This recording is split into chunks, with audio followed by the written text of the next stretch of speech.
এখন যে পরিমাণে ঠান্ডা পড়েছে এই ঠান্ডার দিনে রান্না বান্না তো দূরের কথা, খেতেই ভালো লাগছে না। সত্যি কথা বলতে কি জানেন, মানে শীতের দিন আমার কাছে কেন যেন ভাত খাইতে একটুকু মজা লাগে না।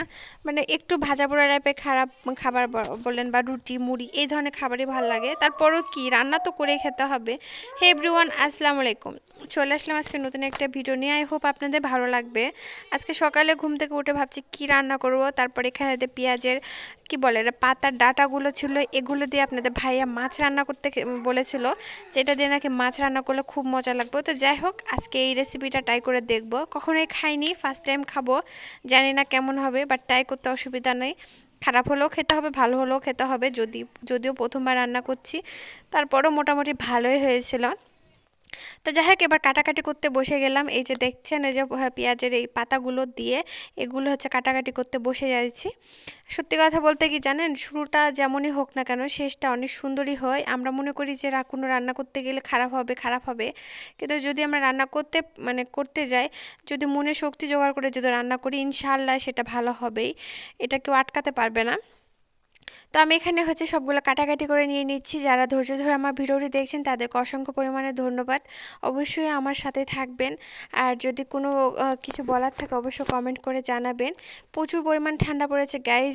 এখন হচ্ছে বাংলাদেশে এত পরিমাণে ঠান্ডা, বাচ্চা কাচ্চা নিয়ে ঘরের মধ্যে থাকাটাই একদম সেফ মনে হচ্ছে। এই ঠান্ডাতে বাইরে গেলে বাচ্চা-কাচ্চা নির্ঘাত কোনো বিপদ হবেই মাস্ট বি, কারণ এত পরিমাণে ঠান্ডা। আর এই ঠান্ডাতে যদি আপনি বাহিরে যান তাহলে অবশ্যই বাচ্চাদের বিপদ হবে, বাচ্চাদের ঠান্ডা লাগবে, অনেক সমস্যা হবে। তো যাই হোক, আমি এখানে আলু দিয়ে দিব। পেঁয়াজের পাতাতে কয়েকটা আলু না দিলে তো হবেই না।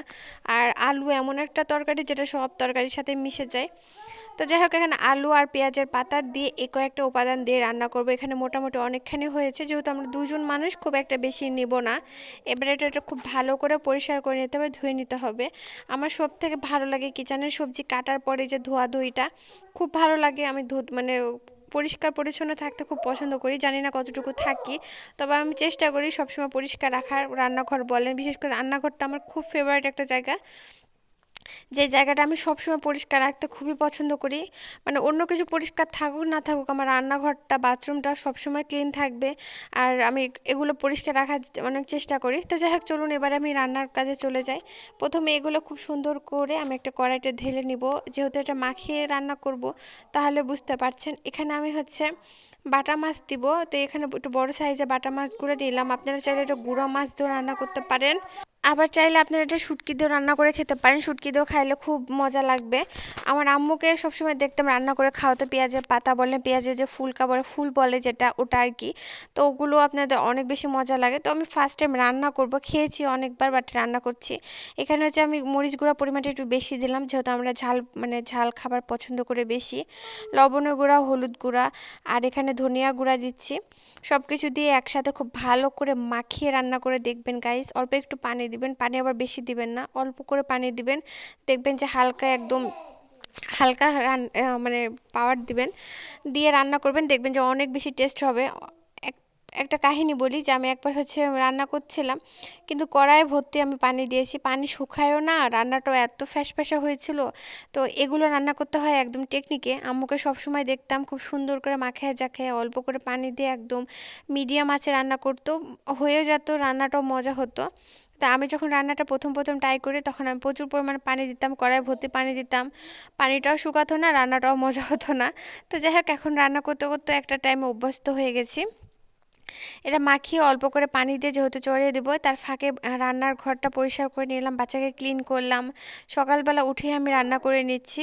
আর বিকালের দিকে রান্না করা হয় না, এর জন্য যে প্রচুর পরিমাণ বাতাস হয়, আমার রান্নাঘর দিয়ে প্রচুর বাতাস আসে।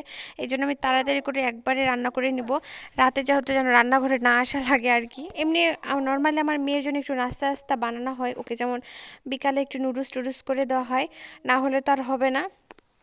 বাচ্চারা তো আর সবসময় শুধু ভাত খেয়ে থাকবে না, ওরা তো সব রকম খাবার খেয়ে থাকবে। তো যাই হোক, আমি এখানে হচ্ছে রান্নাটা করে নিব। আর যারা ধৈর্য ধরে আমার সাথে ভিডিওটি দেখছেন তাদেরকে অসংখ্য পরিমাণ ধন্যবাদ গাইস। এই যে আমার রান্নাটা দেখুন, রান্নাটা একদম শেষ হয়ে গেছে। আমি এটা ডাইনিং টেবিলের উপর রাখছিলাম, আর ওই সাইডটা আমি হচ্ছে একটা পর্দা দিয়ে দিয়েছি, আর পর্দাটা বারবার আসছিল, ডোন্ট মাইন্ড।